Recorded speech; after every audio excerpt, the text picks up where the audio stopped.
warahmatullahi wabarakatuh.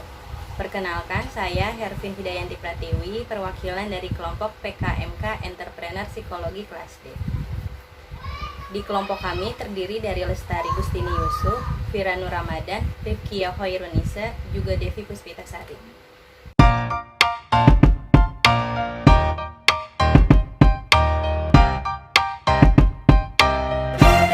Latar belakang. Buku berfungsi sebagai media informasi, edukasi, dan hiburan. Di Indonesia, berbagai kategori buku beredar di pasaran. Namun yang paling banyak beredar di pasaran adalah buku anak, teknologi, edukasi, fiksi dan sastra, bisnis dan ilmu sosial, hobi dan biografi. Menurut psikolog anak dari Resourceful Parenting Indonesia dan Kementerian Sosial, Afin Yusro, kebiasaan anak dekat dengan buku bergambar akan menimbulkan keaktifan membaca yang dapat menumbuhkan dan meningkatkan kebiasaan membaca anak. Adanya buku edukasi ini adalah pentingnya stimulasi sensorik pada anak pada awal pertumbuhannya. Semakin bervariasi jenis latihannya, semakin banyak panca indera yang dilibatkan. Semakin sering stimulasi ini diberikan, maka semakin baik proses tumbuh kembang anak. Stimulasi pada berbagai alat indera anak dengan mengirimkan sinyal ke otak yang dapat mendorong saraf meningkatkan proses pembelajaran. Lalu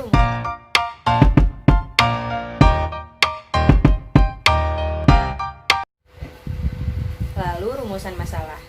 Bagaimana membantu anak usia dini agar dapat melatih dan menguatkan perilaku positif yang berkaitan dengan keterampilan sensori dengan menggunakan media bantu buku cerita bergambar.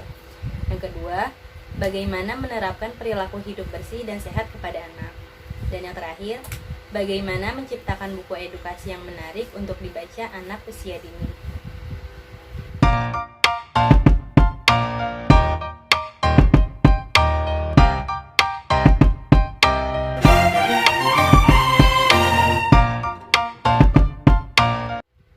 Luaran yang diharapkan.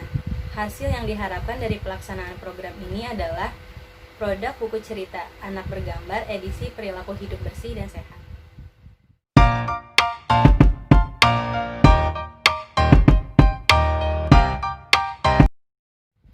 Kegunaan program.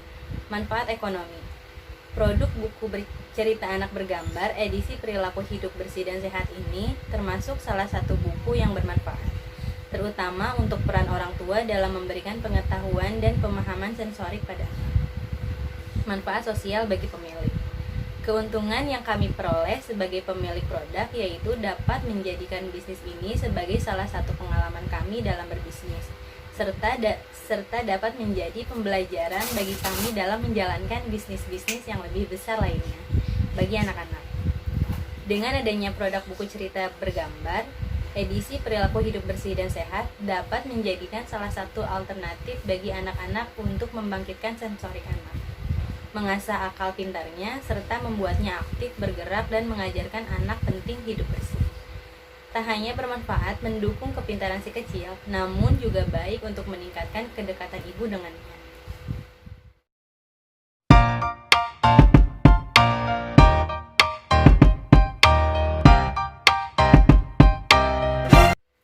Tujuan program: membantu anak usia dini agar dapat melatih dan menguatkan perilaku positif yang berkaitan dengan keterampilan sensori dengan menggunakan media bantu buku cerita bergambar, menerapkan perilaku hidup bersih dan sehat kepada anak, menciptakan buku edukasi yang menarik untuk dibaca anak usia dini.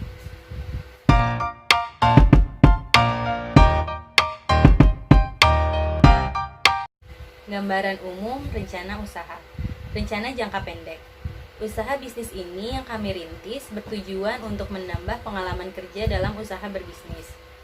Selain meningkatkan kreativitas, juga dapat dijadikan salah satu usaha yang menjanjikan untuk kehidupan di masa depan. Rencana jangka panjang. Setelah kami berhasil mendapatkan pelanggan yang banyak, kami akan lebih meningkatkan mutu dan kualitas dari usaha ini. Rencana jangka menengah. Usaha yang sedang kami rintis saat ini pastinya akan kami kembangkan terus demi mewujudkan impian kami, yaitu menjadi pengusaha yang berhasil dan sukses. Strategi pasar dan pemasaran menjadi kunci awal kami untuk kelanjutan usaha ke depannya.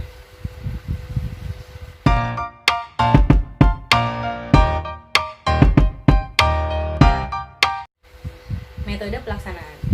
Strategi pemasaran.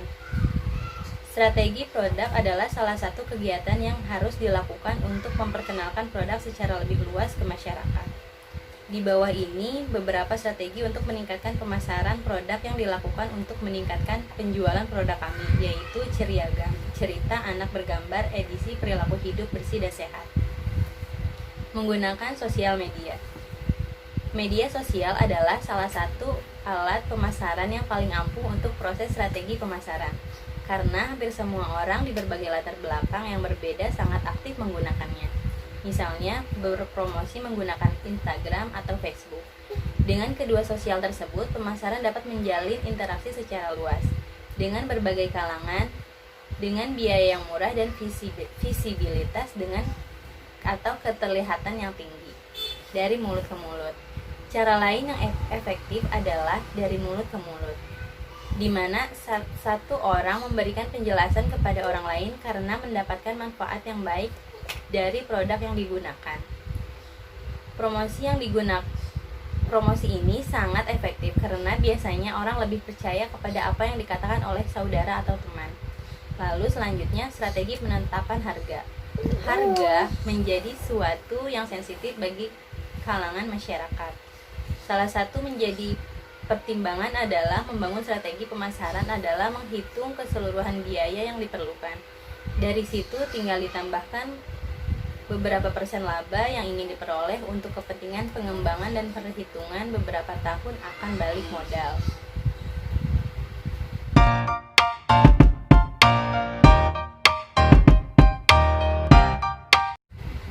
Jadwal kegiatan yaitu pembuatan proposal, pengajuan proposal, persiapan bahan baku, persiapan alat produk. Selanjutnya pelaksanaan pembuatan produk, promosi pemasaran, tahap akhir evaluasi. Indikatornya proposal sudah siap, proposal sampai pada sponsor, bahan baku siap, alat produksi siap, produksi produk, promosi dan sosialisasi, pemasaran produk, indikator keberhasilan program. Dan inilah kami perkenalkan buku Ceriagam, cerita anak bergambar edisi perilaku hidup bersih dan sehat. Untuk info selengkapnya silahkan klik Instagram di bawah sini.